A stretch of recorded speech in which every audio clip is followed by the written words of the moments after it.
The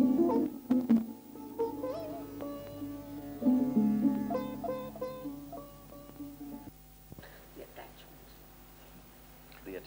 That's all right. That happens, all right? It's good in here because it is very silent, so we don't need it.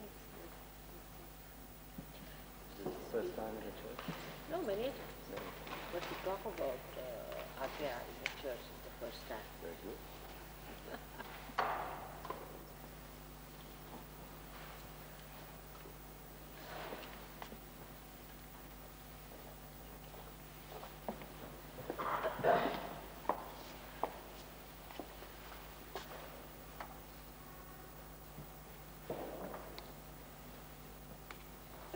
Yesterday I told you about this chakra, which is a very fiery chakra, because this chakra is occupied by a very fiery deity called as Jagadamba, is the mother of the universe. She has to protect her children who are trying to swim across the ocean of illusion and who are being always hampered by the people who are against God, who are antichrist, who are anti-God, who are devils, who are called as Rakshasas. And so she has to protect them, and that's why she's such a fiery goddess, like a tigress. Actually, one of her conveyance is a tiger, another is a lion. After that, now, today, we want to know about this chakra, which is the Vishuddhi chakra. Vishuddhi.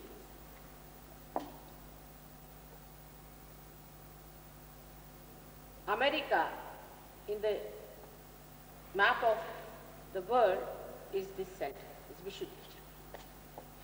That's why it is important to understand what do we stand for, Americans. Now this center has got 16 subplexes, and it manifests in the gross, the cervical plexus, which looks after all the ear, nose, throat, the eyeballs, and the neck, all the problems of this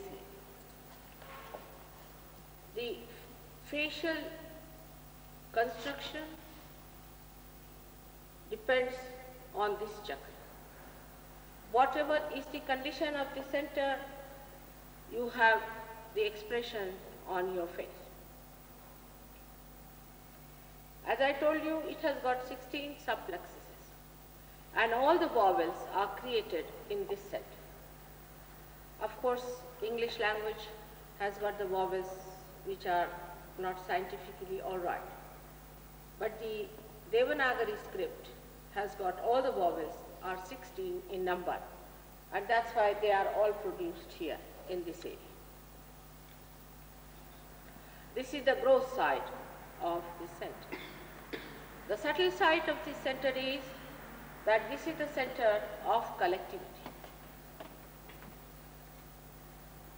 When man raises his head, he sees around himself his fellow men. And he starts thinking that there must be something very, very common between us. That we are part and parcel of one universal being, of the great primordial personality.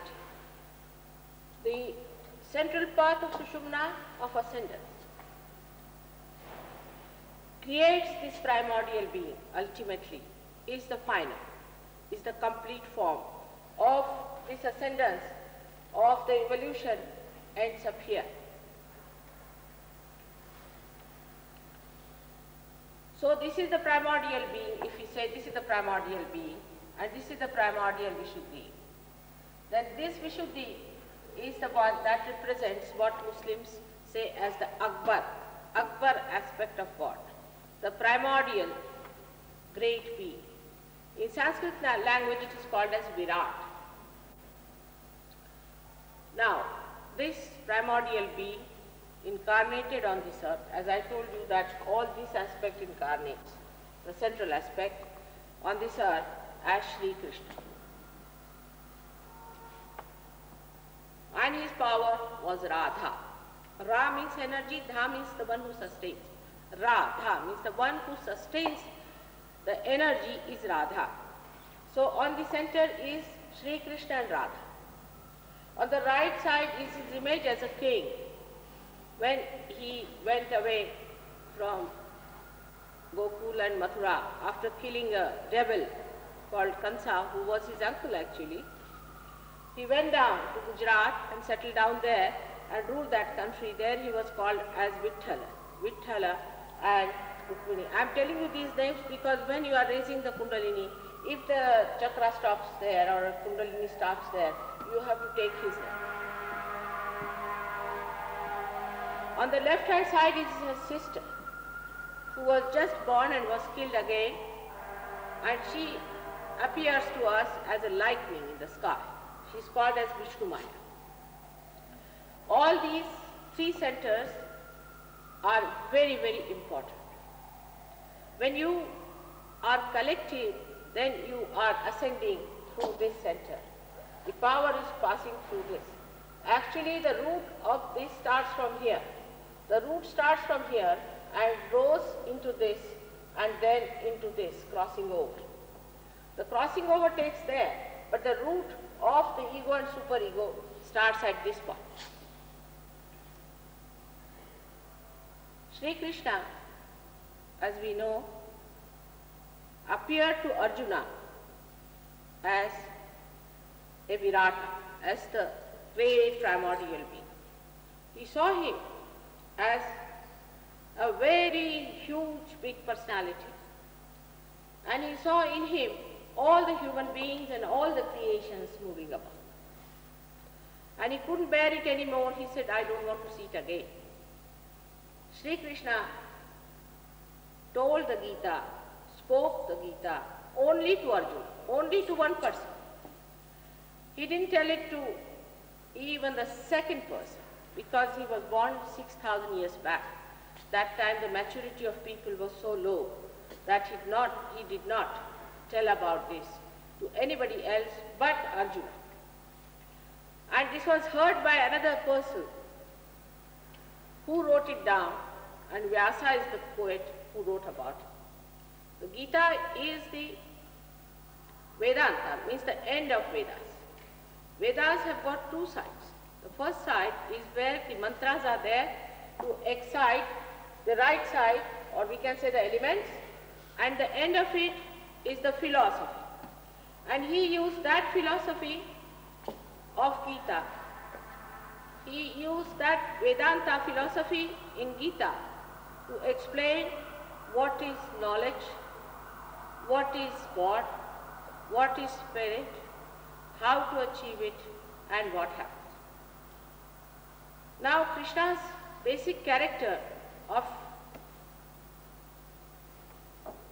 his advent was that so far for Rama, he was the one who lived like a human being and established a special place, or say established a special character of a benevolent king for other kings to follow. But this one, when he came, he found that the whole place was filled with ritualism, with all kinds of dead supraconscious activities and subconscious activities, and people were indulging into materialistic things and were very unhappy.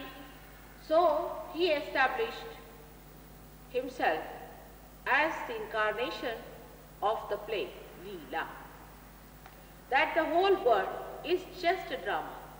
It's just a drama, and you are a witness to it. Actually, what happens when you watch a drama, you feel that you are in it. Supposing there is Napoleon or somebody who is in the drama. You start feeling you are Napoleon. And even when you go home, you talk like Napoleon for a while. You carry on the joke with you. But it's a drama. It's outside you. It is not you.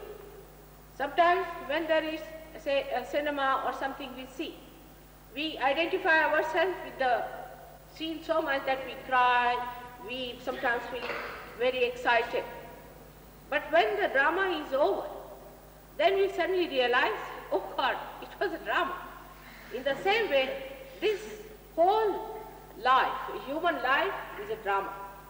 And the whole drama is only seen when you get your realization, you become a witness. Now those who have got realization should understand that you have become now a witness. Start seeing everything and you'll be amazed. You'll feel, oh, I'm so much away, I'm just witnessing. There's a Sahajogini who came from India, and she had never traveled before anywhere, even by plane she had never traveled before, and comes from a very traditional family. She has never been out without somebody going with her, such a person. She got her realization and she came to America. She told me that I never felt that I was going to America, that I was going by plane anywhere, that I should be frightened, nothing of the kind. And they were all telling me, be careful. I was wondering, what are they worried about? I was least bothered. The whole thing looked like a drama.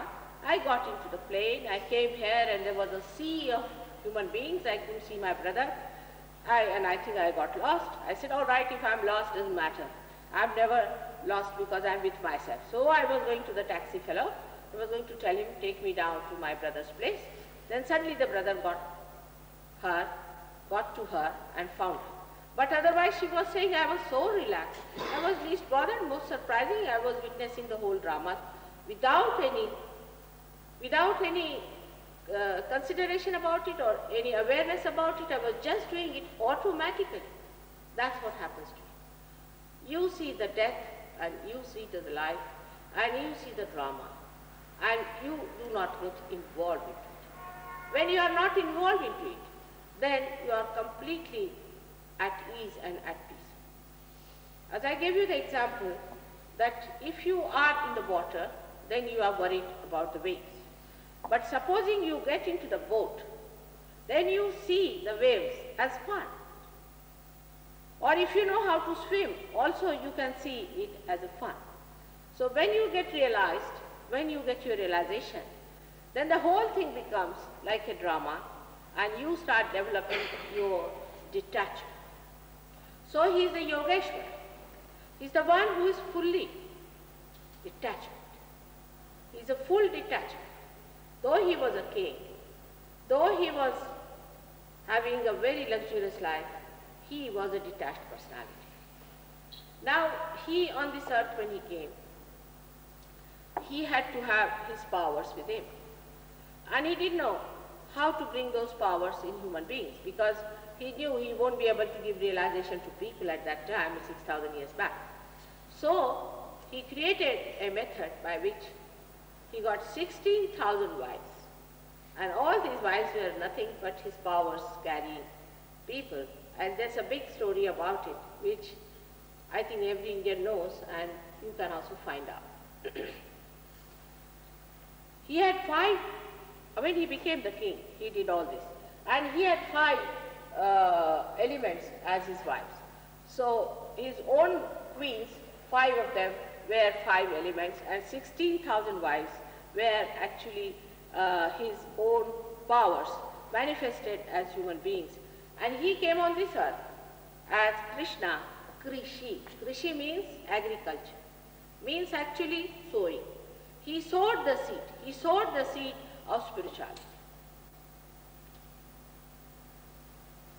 He said, Nainam chidanti shastrani, nainam dahati pavaka, na chainam kledayantyapo, na shosayati maruka. Means this spirit cannot be killed. It cannot be sucked in. It cannot be destroyed. Neither it can be transformed. It is eternal. And to prove that, Christ came on this earth at this point, and he by his resurrection proved it, that it cannot be killed. Now I will tell you about Sri Krishna's life as a diplomat. He was a diplomat. He was the incarnation of diplomacy. And the best diplomacy is such that you give such conditions which are absurd. If you give absurd conditions, then a person gets toppled down over it and then he succumbs.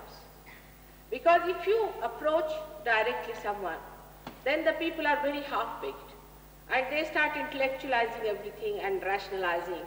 So better thing is put a proposition before them which is absurd and let them find out for themselves, and then they come to you with surrendered mind. Now I'll explain to you how. Arjuna was his disciple, and Arjuna, when he went to war with Kauravas, who were the satanic forces in those days, got into a mood of despondence. And he said that these are my relations, there's one of my gurus who taught me how to use the arrow, and how am I to fight these people? So then he told the Gita, that time he spoke the Gita to him. And he said that the first thing he said, that you should find yourself. You must have self-knowledge. You should get realization. You should have the knowledge. Knowledge doesn't mean the idea about this architecture and all that, but knowledge is the awareness of your spirit. So Arjuna, being that time a mediocre, I should say, an intellectual, he asked him a question. As usual, intellectuals are good at asking questions, never giving answers. So the intellectual asked him that you are telling us to go to war, and here you are telling me to find my spirit. How do these two things meet? Because according to many people who are talking today also, that a man who is realized should not fight. He should sit down and bear all the brunts of the things upon himself. He should suffer. So he said that, how do you say that I become the spirit and then I have to fight these evil forces? Why should I fight these evil forces then? So he said that, all right, he is a person who is a mediocre. It's very difficult to tell him how to do it. Actually, it is very simple. When you are a witness, you can fight better. You have to fight the evil forces. Why are you enlightened if you cannot fight the darkness? You have been made a light to fight the darkness, and not to be happy with yourself, oh, I am the light, I am the light, I am the light. But you have to fight the darkness. And this they would not accept, that why should we fight the darkness? So he said, all right. What you do is to do what you want to do and put the fruit of your doing at the lotus feet of the Lord. Now this is absurd. This is an absurd condition. Like you do your karmas, but put the fruit of that at the lotus feet of the Lord. It is an absurd condition. You just can't do it. Why? Because you have got Mr. Ego sitting down there. Whenever you do something, you always say you are doing it. And even if you say, oh, I have married Christ and this is God's work I am doing, you may say it. But in your heart of heart, it is not. Because you have not got that hollow personality where there is no ego. You must get rid of this ego, otherwise you are doing the work and you are conscious. It's a myth. Actually, human beings don't do anything whatsoever. It's a myth. For example, we have built this beautiful church. Now what have you got? Whatever was created by God, you just change the forms of that and put it. Dead from the dead. What living work have you done? You cannot transform one flower into a fruit. Can you? So it's a myth. We believe in that we do this, we do that, we do this. Actually, you don't do anything. You only change forms of the dead from this to that. And this myth that you have got, that you do, accumulates here as this bi-colored stuff on your head. It can be quite big. Here it is shown, it can be so big as that, even bigger than your body, bigger than this big dome. The one who must have built this must have been maybe having a bigger thing than that. Can be possible, you see, and then you walk like this on the road. You don't know how to balance yourself. With all this big thing on your head all the time, this ego telling you, oh, you are the great. And you meet such a person, better be careful. Keep away from people who have done great works. Otherwise they will use you for something else. So keep away from all such people. That's what is the best. So this Mr. Ego develops into a big, and when it develops, it just gives you ideas that, first of all, it makes you think, oh, you are great, you are very great. And then sometimes you get punches on it because people don't accept you as that great as you think yourself to be. Then with a punch it grows even bigger. With one more punch, it's like a rubber balloon. See, you punch it, it goes up. Again you punch it, both ways is horrible. It can be pumped in or it can be punched in. And once it is punched in, then it can be very, very big, and then you don't know what to do, so you recoil down into your left Vishuddhi here.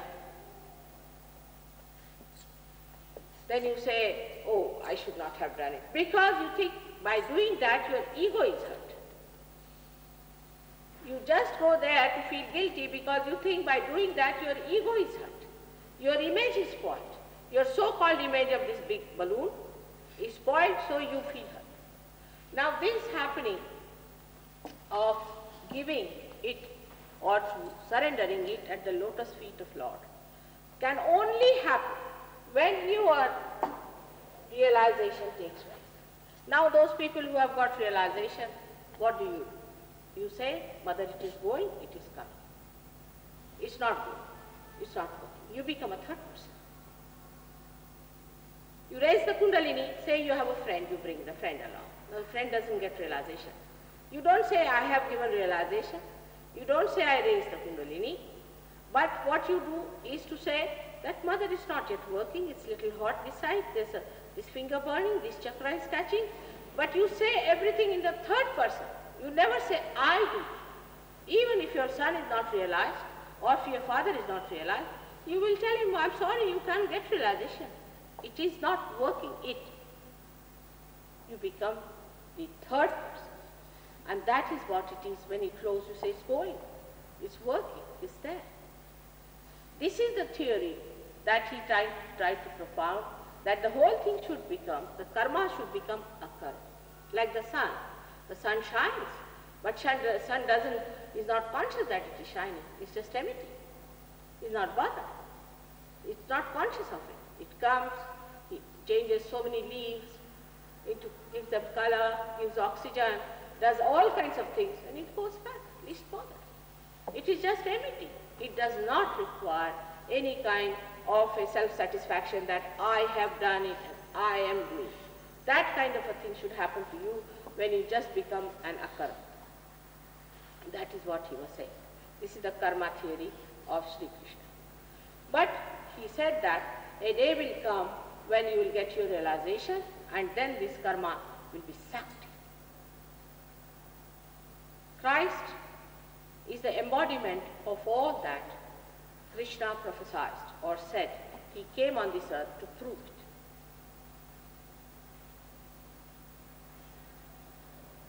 The second thing that he talked about is about the bhakti yoga, that you worship by this side, that you must worship God, that you must surrender yourself to God.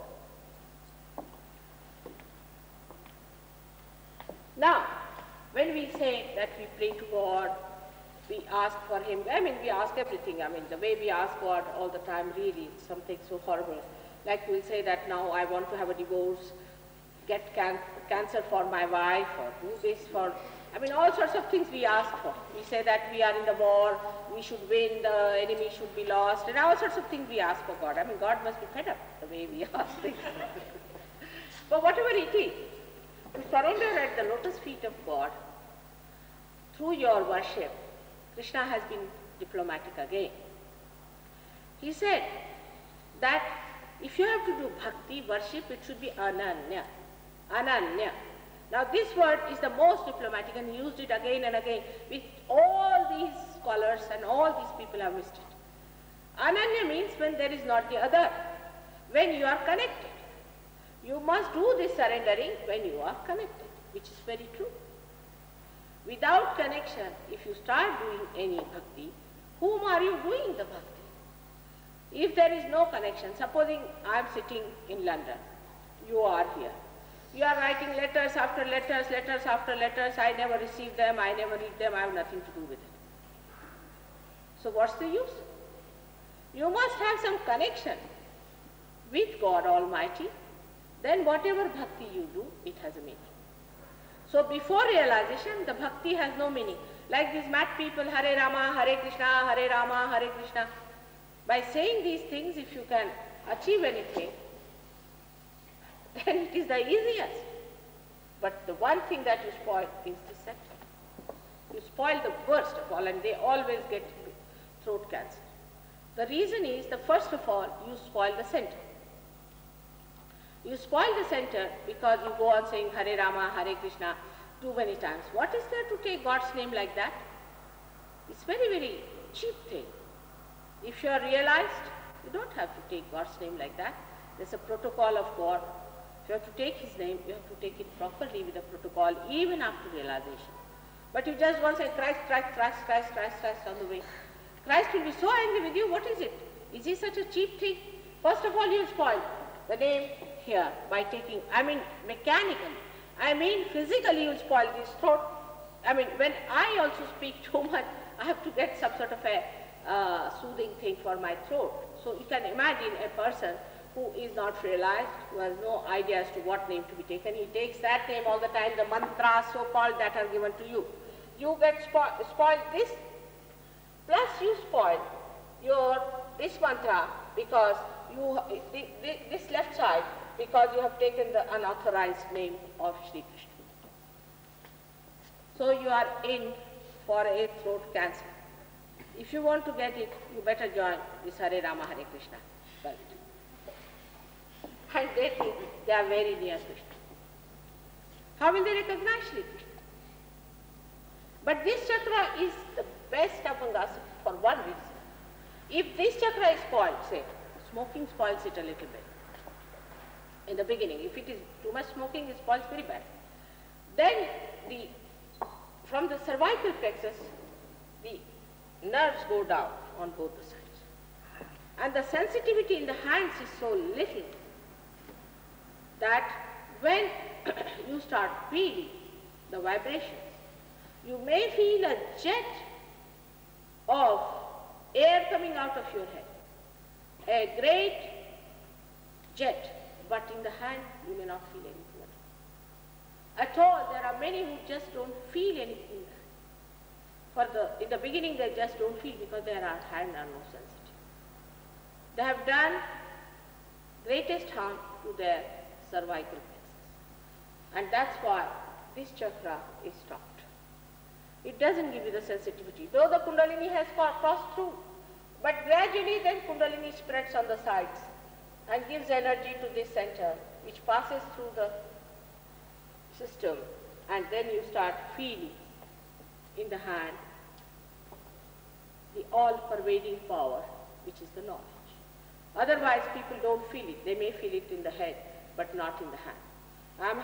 I was really shocked when I came here 9 years back that this country was nothing but a chimney. That time, everyone, whether it was a woman or a man or a child, everyone used to smoke. And so much of smoking that really I didn't know how this Vishuddhi, the America, is going to get. Now, please pay attention here, all right? Don't turn around your heads. Now, this center should be used in such a manner that you keep your collectivity. A person who is an individualist, who keeps away from collective beings, who does not give vibrations, sits at home before my photograph, wants to take vibrations and all that. Such a person will not be able to progress much in Sahaja. This has an inlet and an outlet. Unless and until you give, there is an outlet, there will not be the inlet of vibrations. With your hands you give to others. Now the fourth thing Krishna has said is the Raj Yoga, in which you get Kundalini awakening and you get all these chakras active. He has given actually the action into which they move. Like the bandhas take place, how these chakras go and